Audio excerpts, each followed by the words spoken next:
नमस्कार दोस्तों, मैं कुणाल कालरा आपका अपने इस चैनल में बहुत बहुत स्वागत करता हूँ।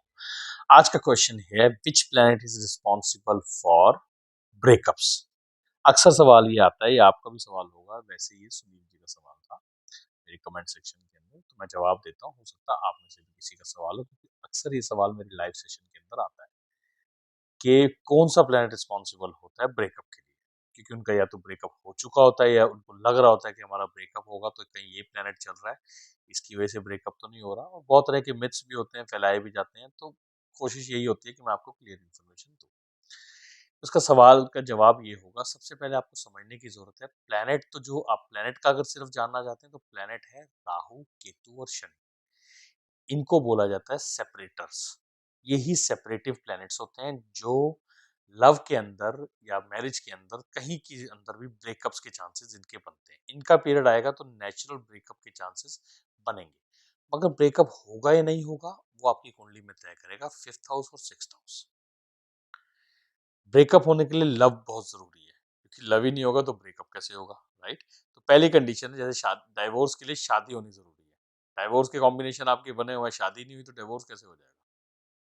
बिजनेस लॉस के कॉम्बिनेशन बने हुए, बिजनेस ही नहीं करेंगे तो लॉस कहाँ से होगा? ठीक है।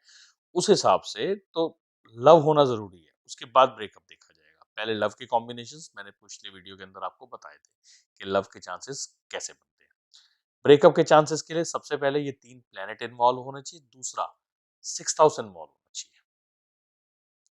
सिक्स हाउस की इन्वॉल्वमेंट अगर इन तीनों प्लेनेट के साथ आती है, मान लो फिफ्थ हाउस और सिक्स हाउस, ये दोनों तीनों प्लेनेट कवर कर रहे हैं। कैसे? जैसे सैटर्न हो गया, सैटर्न फिफ्थ और सिक्स दोनों का लॉर्ड हो सकता है। कैसे? इसकी एक्वेरियस राशि और इसकी कैप्रिकॉन राशि है। अगर दोनों का लॉर्ड बैठा हुआ है, साथ में फिफ्थ सिक्स और एट्थ में बैठा हुआ है, तो ये प्रॉब्लम क्रिएट कर सकता है।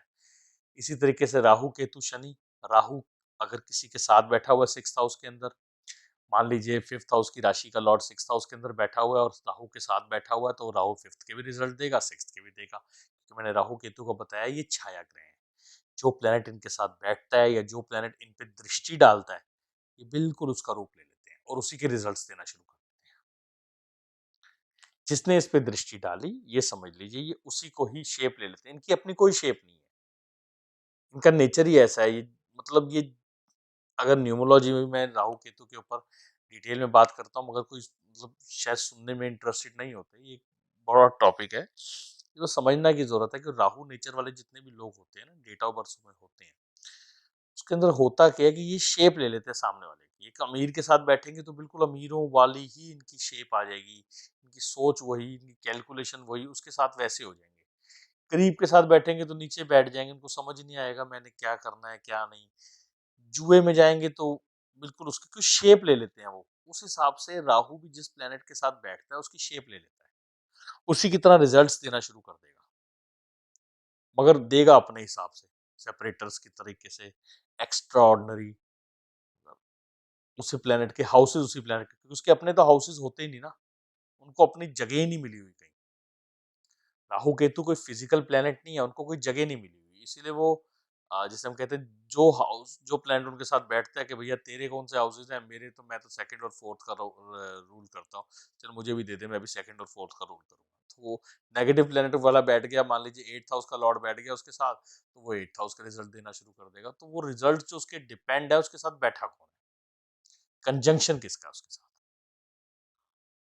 तो ये समझ लीजिए। उस हिसाब से ब्रेकअप की अगर आप पूछ रहे हैं तो ब्रेकअप में सिक्स हाउस, राहु केतु और शनि, तीनों इन्वॉल्व में से कोई भी एक इन्वॉल्व हो सकता है जो सेपरेट करवाने के चांसेस बनेगा। तो इनके पीरियड में थोड़ा सा बच के रहें, इनके पीरियड में थोड़ा सा ख्याल रख के रहें। अगर आपको कुंडली देखनी नहीं आती, नहीं तो कुंडली दिखा के आप समझ सकते हैं कि ये पीरियड के अंदर एक्चुअल में ब्रेकअप होगा नहीं होगा, आपको पता चल जाएगा। थोड़ा सा बच के रहेंगे, अवॉइड करेंगे झगड़े बहस, जितनी भी आप आर्ग्यूमेंट्स होंगे वो अवॉइड करेंगे, तो हो सकता है चांसेस इसके बन जाए। और वो भी कितने पावरफुल है ब्रेकअप के, ये भी देखना पड़ेगा ना, दोबारा पैचअप है या नहीं है, ये सारा एक पर्सनल कुंडली में मैटर करता है। तो शायद सुनील जी का ये सवाल था, तो सुनील जी ये मैंने कोशिश की आपके सवाल का जवाब देने की। और भी किसी का कोई सवाल हो आप नीचे कमेंट सेक्शन में लिख सकते हैं, मैं कोशिश करूंगा उनके सवालों के जवाब।